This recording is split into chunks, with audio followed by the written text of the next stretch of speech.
afternoon, everybody.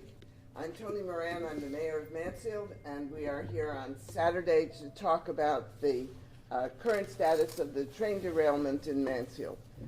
I want to start by pointing out that when accidents like this happen, they happen locally in very specific places, on a person's land, in a town. But this derailment could not have been dealt with if there weren't for the collaboration of multiple agencies across multiple levels of government, and both volunteer and regular paid services. So, for example, the train companies, the New England Central Railroad, owned and operated by the Genesee and Wyoming Railroad. Mansfield was the first responder, but we were supported by Yukon, by Hebron, by Tolland, by Vernon, by Willington, by Tolland County coordinators, by Willimantic Hospital, Wyndham Hospital paramedics. In addition, there were numbers of fire departments who joined us. We have very strong mutual aid agreements with our local fire departments, so we were joined by the town of Coventry, Ashford, Lebanon, Putnam, the Muddy Brook Fire Department, the Bungay Fire Department, the Canton Fire Department. In addition, because these towns are small, none of them can handle situations like this. We have regional agencies. So we have a hazardous materials agency called SARET, and it is composed of Yukon Fire, Norwich Fire, Mohegan Tribe Fire, Mashantucket Pequot Fire, New London Fire, and the U.S. Sub-Base Fire Department. All of these organizations participated in responding to this crisis. And I must say that it had the potential for being a much more severe problem than it was. And it was only because we had these very massive turnout of people, both from fire departments and other agencies, that made it a lot easier. It's not a simple project. It was very cold. People worked long hours in the snow and the cold, and so they needed shelter, they needed food, they needed respite, they needed warmth, and so we had multiple agencies bringing those services. Dayville Fire Department brought a canteen and rehab unit. There were support from the Miller and Westcon unit. Corville's Garage gave on-site mechanics. Our Department of Public Works brought fuel trucks and scene lighting, and that was just local. And by the way, it was very local. The landowner, the Greens Farm family, contributed greatly to allowing access to the site. The restaurant Taco brought food and large amounts of food to feed hungry and cold people. In addition, wait a minute, I find the second page of the long list. In addition, the town of Chaplin gave scene lighting and generators. The FAA was involved because we didn't want extra drones flying around the site. So there were a lot of local people, but then there were our state agencies. We had the major state agencies were here: the state police, the Department of Environmental Protection, Energy and Environmental Protection, the Department of Emergency Services, the Department of Transportation, and our regional health district as well. We were in contact with federal people as well. There was contact with EPA, with the Transportation Department, with our two state U.S. senators, and so the support and the expertise and the just plain help came from all directions, from all levels of government. And I really want to extend thanks to every single individual person who contributed to this, whether they did it as a volunteer or as part of their regular job.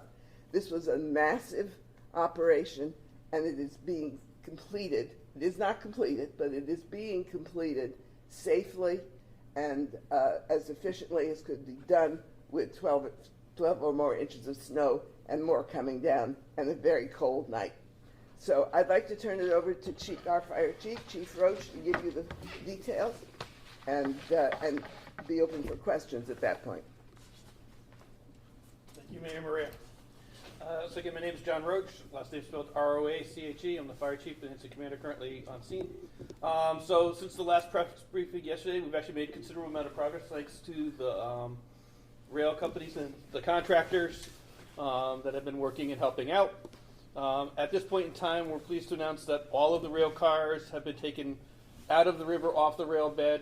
A couple of the cars that could be righted and put back on the tracks have been put back on the tracks.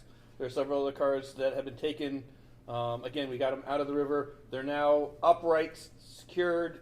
They are kind of in a cornfield, but they're in the field, so they're stabilized. They're not moving around. We've got the monitor. There's no leaks detected. The liquid petroleum gas, I got it right, is in the cars. It's staying in the cars right now. So we've kind of over the immediate hazard or concern that we've had. So with that, we have been working with our partners with DEEP and Homeland Security, Demis region. We have lifted the protect in place order that we had.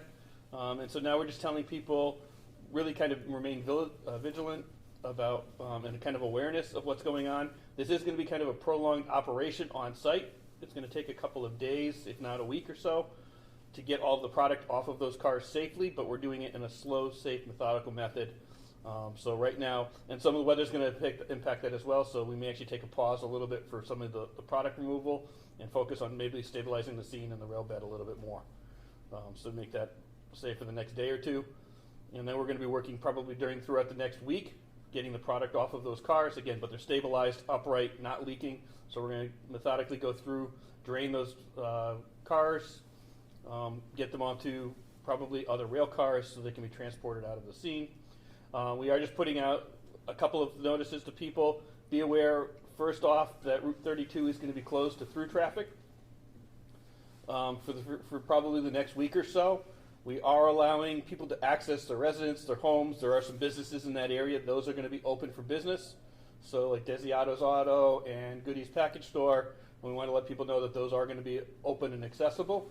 I know it's been a hardship for the businesses as well, getting in and out of there. So we are going to make it, they can access those from the 275 end of Route 32. But you're not going to be able to have any through traffic through the actual site in front of the actual derailment area, just out of an abundance of precaution.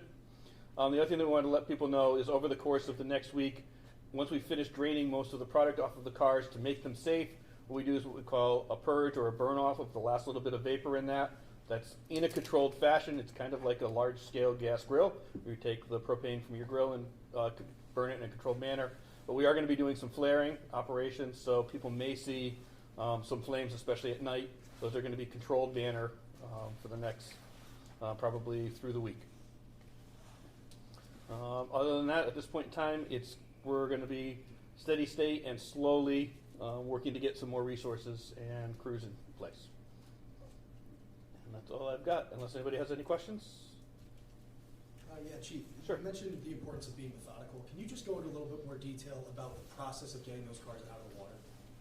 Sure. Actually, I could. Sure. We didn't take them out. The rail company had their contractors.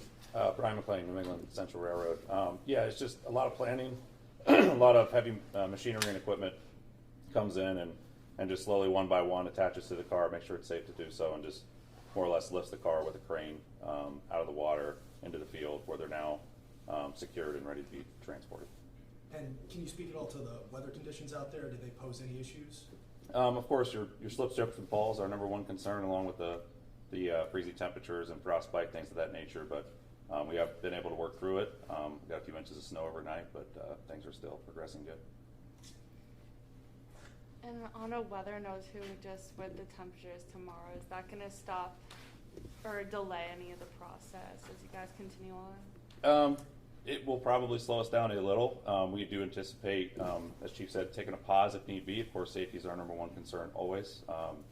But if we're able to work through that, we will continue to get things corrected and cleaned up throughout the week here. Thank you. Yeah, the cars are upright, they're safe, they're not leaking, and that's our focus right now. So we don't want to rush into doing anything that would jeopardize that position right now. Yeah. Any other questions? Ryan Aylesworth, Mansfield's town manager. I did just want to say we have, as was stated in an earlier press briefing, a local emergency declaration in place, and the expectation is that declaration will remain in effect basically until all hazards are removed. We want to continue to use that declaration for the purpose of getting any resources we need, both while this is ongoing, but also in the aftermath. So that declaration will remain in effect, kind of open-ended at this point, until such time as the scene is clear and all hazardous materials are removed. So.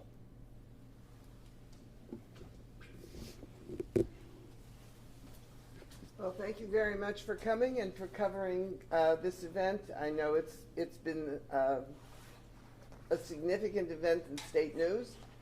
We appreciate the coverage, but we also want everybody to know that this is being handled safely with a great deal of collaboration and cooperation. So thank you very much for your coverage.